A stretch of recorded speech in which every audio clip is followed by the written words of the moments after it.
was in a car accident several years ago, and I had that. I was a pedestrian, and I was hit by a car, and I was hurt really badly.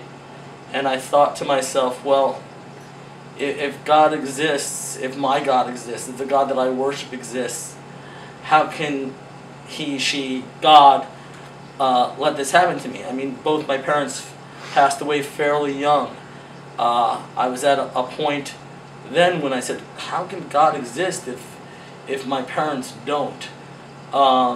That's sort of like the whole mortality question that happens. When you learn about your own mortality when your parents die, I mean, it was an awful experience.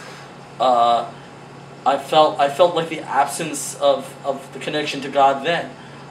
Really weird with me. My grandfather died like 2 weeks after my bar mitzvah. In actuality, he had a heart problem because he was celebrating too much. And he passed away like 2 weeks after, I was choosing to accept mitzvot into my life. And I went to shul and I was, even though I wasn't supposed to say Kaddish, I did. And because my parents were both alive. But my grandfather just died, and he was a major influence for me at 13. And he was one of the reasons I was going to Hebrew school and studying Judaism and learning how to be a Jew. And he was taken from me, and I kind of felt the void of God then. And for a while, from between 13 and like 19 or 13 and 20, I mean, I kind of went through the motions. I went to shul on the holidays, but I didn't really enjoy it.